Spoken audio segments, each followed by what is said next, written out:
let's get out our poems from the other day. We're gonna start, we're going to read the poem, Mother Doesn't Want a Dog, which is in the back of your other poems from the City Tub. So go to the back. Okay, we're gonna identify the theme and how it develops, the point of view, and who is telling the poem, and the character's perspective, and how they are different. We're gonna talk about the elements of poetry first, okay?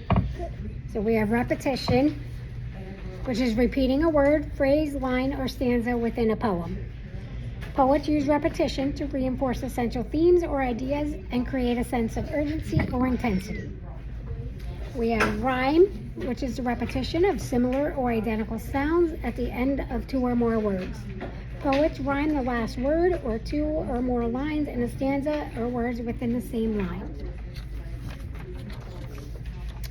Meter is a pattern of the syllables that repeat to create the poem's rhythm or beat. You can count the number of stressed and unstressed syllables in a line to find the poem's meter.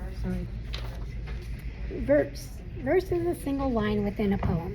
You can also use a verse to refer to a section within a longer poem. Rhythm. Rhythm is a beats and speed created by a meter in a poem. You can hear the rhythm of a poem through repetition, rhyme, and figurative language like alliteration. The form is an organization and layout of a poem. The poem's form depends on how it is organized and written. Some poems have set rules and guidelines, while others do not. Line break. Line break is a point at which a line of a poem ends and a new line begins. Poets use line breaks to create different effects in a poem. For example, a line break can focus on a particular word or a phrase. Then we have figurative language. Figurative language is when a word or phrase means something other than its literal meaning. Poets use figurative language to create a vivid image in the minds of their readers. So what are examples of figurative language? Go ahead. Yes, go ahead. Like, kind of like you're saying something that doesn't really mean much of sense, so kind of like an idiom, like an idiom. Idiom? Mm-hmm. Okay.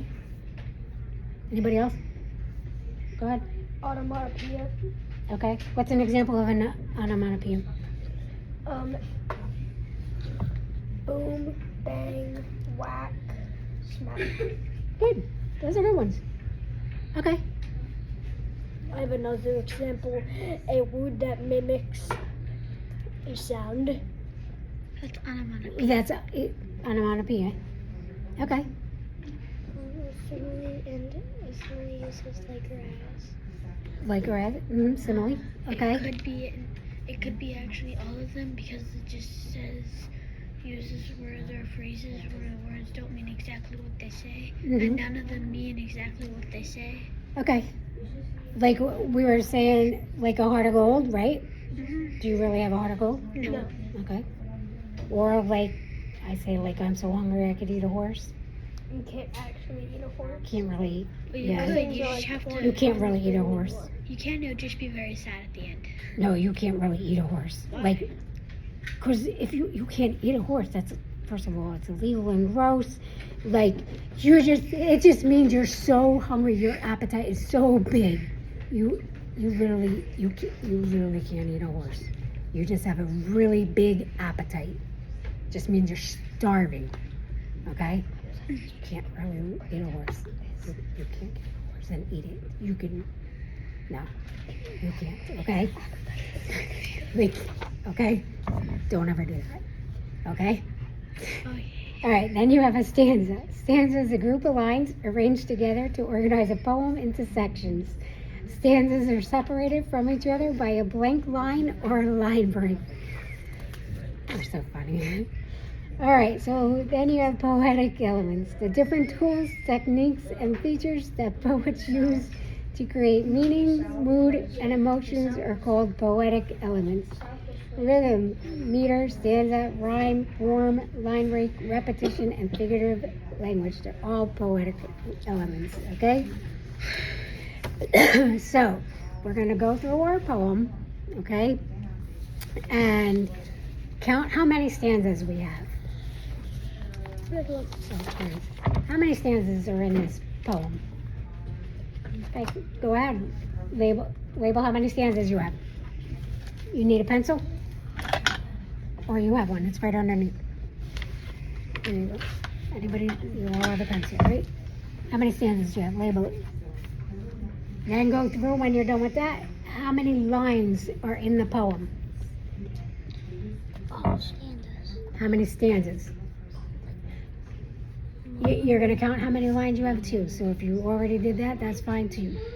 How many stanzas and how many lines?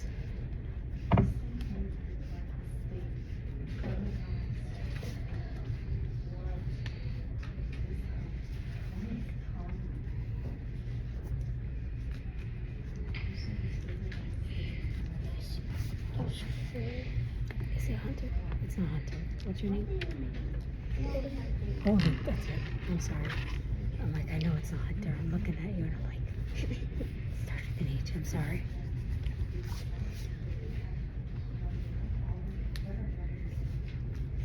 Okay, so how many stanzas are in this poem? 3. We have 3 stanzas. How many lines do we have? 20. Everybody have that? 20 stanzas and 3 lines. We have 3 stanzas, 20 lines. So go ahead, read the poem to yourself and do a thumbs up when you're done reading the poem. Okay?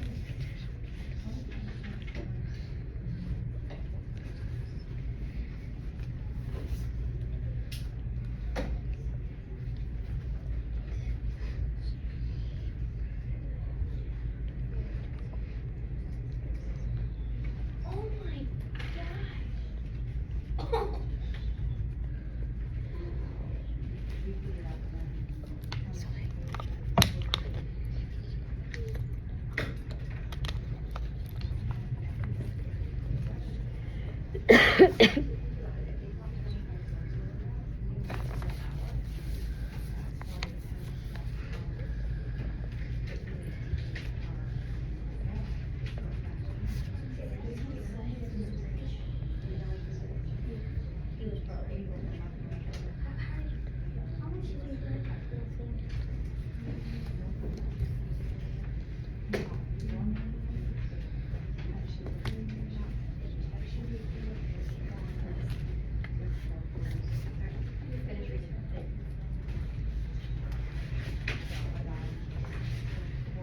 Franks were working on other centers. You read it? You read it? You finished? We have That was yesterday's poem. We're only reading this one, okay? Are you finished? Yeah. Or you're still reading? You can still read. Okay, okay, we're gonna read it together. Everybody finished reading it? Okay, keep reading. That's okay. Read it. We're gonna read it together too. So, are you finished? Read it. Okay.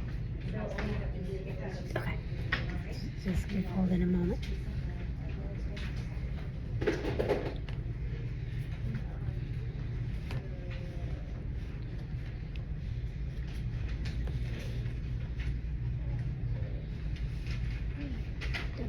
Okay. So Mother Doesn't Want a Dog, written by Judith Viors. Okay. So Mother doesn't want a dog. Mother says they smell and never sit when you say sit, or even when you yell. And when you come home late at night and there is ice and snow, you have to go back out because the dumb dog has to go. So what point of view do you think this is written in? First person? Do you agree? Third person. You're saying third. Look at the key words. Doesn't have. Oh yeah. Okay, what makes you say third person? Because it says details like mother. Okay. Mother. Anybody else? Went and they. No, went, and You and mother, which is going to be first person point of view. It's first person. It also has an I at the end and line 19. Okay. So it is first person. Okay, so mother doesn't want a dog. Mother says they should. And always let the strangers in and bark at friends instead. And do disgraceful things on rugs and track mud on the floor. And flop upon your bed at night and snore their doggy snore. Mother doesn't want a dog. She's making a mistake. Because more than a dog, I think, she will not want this snake. Is there any rhyming words in the first stanza? Do you see any rhyming? Yell and snow. Okay, yell and snow. What do you see, Xavier? Do you see any in the first stanza? Any other ones? I see shed instead. Shed and instead. Look back in the first stanza. Do you see any more in the first stanza? Snow and go. Yell and snow. Snow and go. Okay. Do you see any? Ashlyn or Deacon? Do you see any in the second or third stanza? Any more rhyming words? There's also floor and snow. Oh, We said shed instead. Instead. Any Snake others? and snake. Mistake and snake. Is there any others? There's one more in the second stanza. Shed instead, floor, snore. Floor and snore. So do you see a pattern with the rhyming words? Yes. What do you see? It's every 2 lines. Every 2 lines. So it's every other line that they are rhyming. You notice that? So you see line 2 and 4, it's smell and yell. Then you see line 6 and 8, it's snow and go. So it's every other line. You have rhyming words. So there's Okay, and it's the last word in the line that rhymes. Okay. Now look at line 1 in stanza 1. What does it say? Mother doesn't want a dog. What about line 1 in stanza 2? What does it say? Mother doesn't want a dog. How about line 1 in stanza 3? What does it say? Mother doesn't want a dog. What is that? What element of poetry? Do you see?